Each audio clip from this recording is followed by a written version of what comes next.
Hello বন্ধুরা, আসসালামু আলাইকুম। গুগল ড্রাইভের মাধ্যমে আপনার ছবি, ভিডিও, প্রয়োজনীয় ফাইল সারা জীবন রাখতে পারবেন, কখনো সেগুলো হারিয়ে যাবে না। কিভাবে ইউজ করবেন গুগল ড্রাইভ সেটি দেখিয়ে দেবো ভিডিওটা টেনে টেনে না দেখে সম্পূর্ণ ভিডিওটা দেখতে থাকুন। আপনার প্রয়োজনীয় ছবিগুলো সারা জীবন আপনি রাখতে পারবেন গুগল ড্রাইভের মাধ্যমে। কিভাবে সেটি করবেন চলুন দেখিয়ে দিচ্ছি। তার জন্য প্রথমে চলে যাবো স্ক্রিনে গিয়ে প্রথমে আমরা ওপেন করে নেবো আমাদের ফোনে থাকা প্লে স্টোর ওপেন করার পর প্লে স্টোরের যে সার্চ বার রয়েছে, আমরা প্লে স্টোরের সার্চ বারে লিখবো গুগল ড্রাইভ লিখে আমরা প্লে স্টোরের যে সার্চ বার রয়েছে সার্চ বারে এটি লিখে আমরা সার্চ করব। যখন আমরা গুগল ড্রাইভ লিখে সার্চ করব, যদি আমাদের ফোনে অলরেডি গুগল ড্রাইভ থেকে থাকে তাহলে বলা হবে এখানে আপডেট করার জন্য। যদি আপডেট চেয়ে থাকে এখান থেকে আপনি আপডেট দিয়ে দেবেন। আর যদি আপনার ফোনে গুগল ড্রাইভ না থাকে তাহলে এখান থেকে গুগল ড্রাইভটা ইনস্টল করে দেবেন। ইনস্টল করার পর এখান থেকে ওপেন করে নেবেন।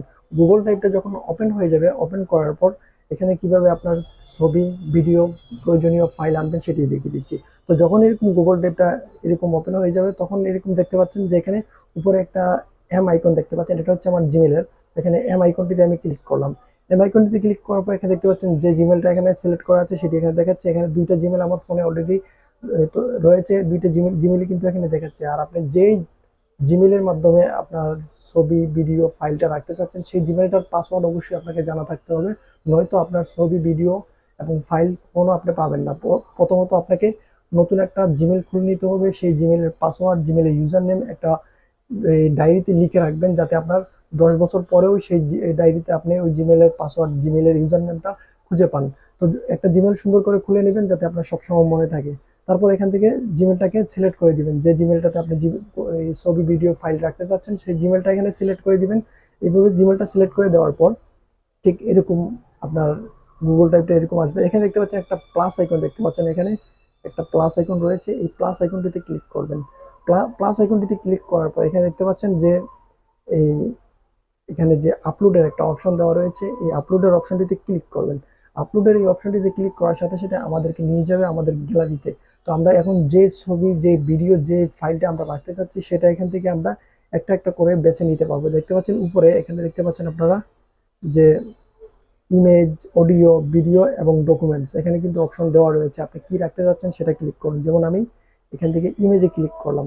ইমেজে ক্লিক করার পর এখান থেকে আমার ফোনে দুইটা এই পিকচার রয়েছে, সেই দুইটা পিকচার এখানে চলে আসছে। তো আমি এখানে একটি পিকচারে ধরে রাখবো, এভাবে একটা পিকচারের মধ্যে চাপ দিয়ে ধরবো। তারপর এখান থেকে দুইটা পিকচার আমি সিলেক্ট করে নিলাম। নেওয়ার পর এখান থেকে দেখতে পাচ্ছেন যে এখানে দেখতে পাচ্ছেন যে এই যে সিলেক্ট, উপরে লেখা রয়েছে সিলেক্ট। তো এখান থেকে আমার সিলেক্ট করা হয়ে গেছে। তো আমি এখান থেকে সরি, এই যে দেখতে পাচ্ছেন সিলেক্টে ক্লিক করার সাথে সাথেই এখানে নিচে লেখা দেখতে পাচ্ছেন আপনারা যে আমার ফাইলটি গুগল ড্রাইভে আপলোড হচ্ছে।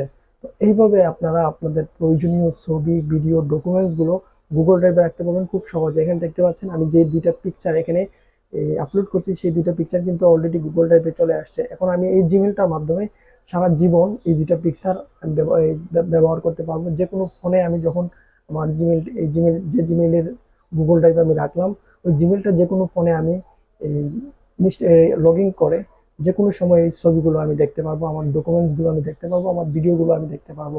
এইভাবে আপনারা গুগল ড্রাইভ ইউজ করতে পারবেন। ধন্যবাদ সবাইকে ভিডিওটি দেখার জন্য।